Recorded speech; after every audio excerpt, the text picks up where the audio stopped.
ನಾನಿಲ್ಲಿ 1 ಕಪ್ಪು ಕ್ಯಾರೆಟ್ನ ಈ ರೀತಿ ತುರಿದಿಟ್ಕೊಂಡಿದ್ದೀನಿ. ಹಾಗೆ ಅರ್ಧ ಕಪ್ಪು ತೆಂಗಿನಕಾಯಿ ತುರಿನ ಕೂಡ ತುರಿದಿಟ್ಕೊಂಡಿದ್ದೀನಿ. ಒಂದು 3 ಮೀಡಿಯಮ್ ಸೈಜ್ ಕ್ಯಾರೆಟ್ ಆದರೆ ಇಷ್ಟು ಸಿಗುತ್ತೆ. ಇದನ್ನು ಈಗ ತುರಿದಿರ್ತಕ್ಕಂಥ ಕ್ಯಾರೆಟು ಮತ್ತು ತೆಂಗಿನಕಾಯಿನ ಒಂದು ಮಿಕ್ಸರ್ ಜಾರಲ್ಲಿ ಹಾಕ್ಕೊಂಡು ಪುಡಿ ಮಾಡ್ಕೊಳ್ತೀನಿ. ಇದನ್ನು ನೀರು ಹಾಕಬಾರ್ದು, ನೀರು ಹಾಕದೇ ಹಾಗೇ ಪೌಡರ್ ಮಾಡ್ಕೊಳ್ಬೇಕು.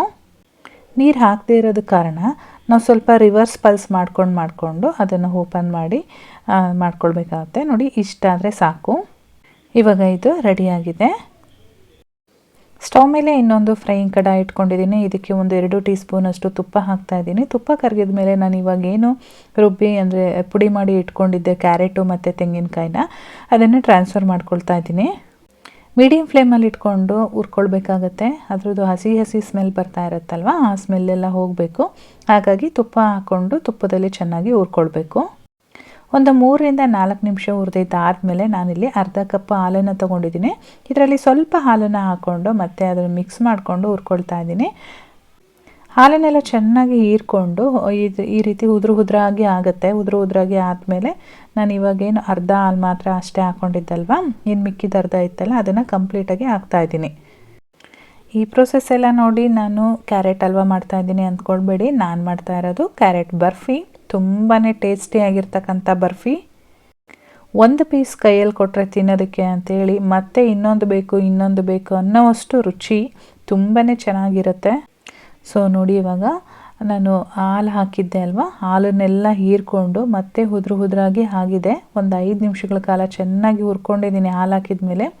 ಇವಾಗ ನಾನು 1 ಕಪ್ಪು ಬೆಲ್ಲ ಹಾಕ್ತಾಯಿದ್ದೀನಿ. ಯಾವ ಕಪ್ಪಲ್ಲಿ ನಾನು ಕ್ಯಾರೆಟ್ ಎಲ್ಲ ತೊಗೊಂಡಿದ್ನೋ ಅದೇ ಕಪ್ಪಲ್ಲಿ ಅಳತೆನಲ್ಲಿ 1 ಕಪ್ಪು ಬೆಲ್ಲ ಹಾಕಿದ್ದೀನಿ. ಏನಾದ್ರೂ ಬೆಲ್ಲದಲ್ಲಿ ಇಂಪ್ಯೂರಿಟೀಸ್ ಏನಾದರೂ ಇದ್ದರೆ ನೀರಲ್ಲಿ ಕರಗಿಸ್ಬಿಟ್ಟು ಶೋಧಿಸ್ಕೊಂಡು ಹಾಕ್ಕೊಳ್ಳಿ. ಇದು ಬೆಲ್ಲ ಚೆನ್ನಾಗಿತ್ತು, ಹಾಗಾಗಿ ನಾನು ಹಾಗೆ ಡೈರೆಕ್ಟಾಗಿ ಅಳತೆ ಮಾಡಿ ಹಾಕಿದ್ದೀನಿ. ಬೆಲ್ಲ ನೋಡಿ ಇವಾಗ ಕರಗ್ತಾ ಇದೆ, ಚೆನ್ನಾಗಿ ಮಿಕ್ಸ್ ಮಾಡ್ಕೊಳ್ಬೇಕು. ಇದ್ರ ಜೊತೆಗೆ ನಾನಿಲ್ಲಿ 1 ಟೀ ಸ್ಪೂನಷ್ಟು ತುಪ್ಪನೂ ಸೇರಿಸ್ತಾ ಇದ್ದೀನಿ. ಇವಾಗ ಇಲ್ಲಿ ನೀವು ನೋಡ್ತಾ ಇದ್ದೀರಾ ಅಲ್ವಾ, ಅದು ಪ್ಯಾನಲ್ಲೆಲ್ಲ ಸ್ಪ್ರೆಡ್ ಆಗಿದೆ. ಏನದು ಸ್ಪ್ರೆಡ್ ಆಗಿದೆ ಅದೆಲ್ಲದು ಕೂಡ ಒಂದು ಮುದ್ದೆ ರೀತಿಯಲ್ಲಿ ಒಂದುಗೂಡ್ಕೊಂಡು ಬರಬೇಕು, ತಳ ಬಿಟ್ಟು ಬರಬೇಕು. ಅಲ್ಲಿವರೆಗೂ ನಾವು ಮೀಡಿಯಮ್ ಫ್ಲೇಮಲ್ಲಿ ಇಟ್ಕೊಂಡೇ ಫ್ರೈ ಮಾಡಬೇಕಾಗತ್ತೆ. ಯಾವುದೇ ಕಾರಣಕ್ಕೂ ಹೈ ಫ್ಲೇಮ್ ಮಾಡ್ಕೊಳಕ್ಕೆ ಹೋಗಬೇಡಿ. ಬೆಲ್ಲ ಹಾಕಿದ ಮೇಲೆ ಒಂದು 6ರಿಂದ 7 ನಿಮಿಷ ಟೈಮ್ ತೊಗೊಳುತ್ತೆ. ಅಲ್ಲಿವರೆಗೂ ಈ ರೀತಿಯಾಗಿ ನಾವು ಫ್ರೈ ಮಾಡ್ತಾನೆ ಇರಬೇಕು. ಇವಾಗ ಇಲ್ಲಿ ಬೆಲ್ಲ ಚೆನ್ನಾಗಿ ಕರಗಿದೆ. ಒಂದು 1/4 ಟೀ ಸ್ಪೂನಷ್ಟು ಏಲಕ್ಕಿ ಪೌಡರ್ನ ಸೇರಿಸಿದ್ದೀನಿ. ಏಲಕ್ಕಿ ಪೌಡರ್ ಹಾಕಿದ ಮೇಲೆ ಚೆನ್ನಾಗಿ ಮಿಕ್ಸ್ ಮಾಡ್ಕೊಳ್ಬೇಕು. ಮಕ್ಕಳಿಗೆ ಯಾವುದೇ ರೀತಿಯಾಗಲಿ ಸ್ವೀಟ್ಸ್ ಹೊರಗಡೆ ತರೋದಕ್ಕಿಂತ ಈ ರೀತಿ ಮನೆಯಲ್ಲಿ ಮಾಡ್ಕೊಳತ್ತೆ ತುಂಬಾ ಹೆಲ್ದಿಯಾಗಿರುತ್ತೆ. ಹಾಗೆ ನಾನಿಲ್ಲಿ ಮತ್ತೆ ಇನ್ನೊಂದು ಟೀ ಸ್ಪೂನಷ್ಟು ತುಪ್ಪನ ಸೇರಿಸಿದ್ದೀನಿ. ಎಲ್ಲದನ್ನು ಕೂಡ ಚೆನ್ನಾಗಿ ಈಗ ಫ್ರೈ ಆಗ್ತಾ ನೀವು ನೋಡ್ತಾ ಇರ್ಬೋದು, ತಳ ಬಿಟ್ಟು ಅಂದರೆ ಅದು ಒಂದುಗೂಡ್ತಾ ಇದೆ. ಆವಾಗಲೇ ಎಷ್ಟು ಸ್ಪ್ರೆಡ್ ಆಗಿತ್ತಲ್ವ, ಇವಾಗ ನೀವು ನೋಡ್ತಾ ಇದ್ದೀರಾ ಒಂದುಗೂಡ್ತಾ ಇದೆ. ಆದರೆ ಇನ್ನೂ ಒಂದು 2 ನಿಮಿಷ ಇದು ಫ್ರೈ ಆಗಬೇಕು.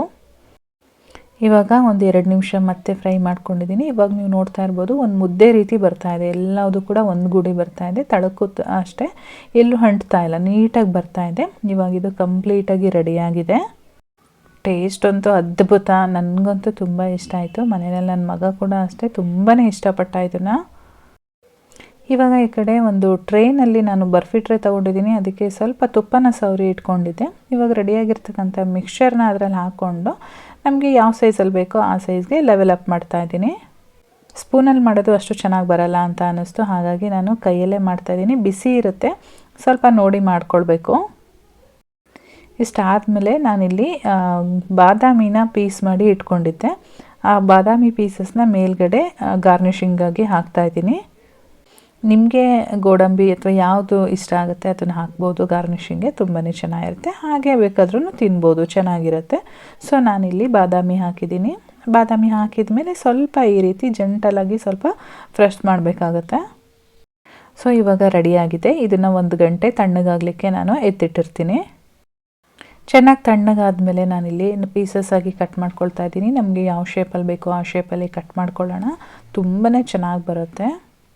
ಸೊ ನೋಡಿದ್ರಿ ಅಲ್ವಾ, ಕ್ಯಾರೆಟ್ ಬರ್ಫಿ ಮಾಡೋದು ಎಷ್ಟು ಸುಲಭ ಅಂತೇಳಿ. ನೀವು ಕೂಡ ಮಾಡಿ ಮನೆಯಲ್ಲಿ ಹೇಗೆ ಬಂತು ಅಂತೇಳಿ ಕಾಮೆಂಟಲ್ಲಿ ತಿಳಿಸಿ.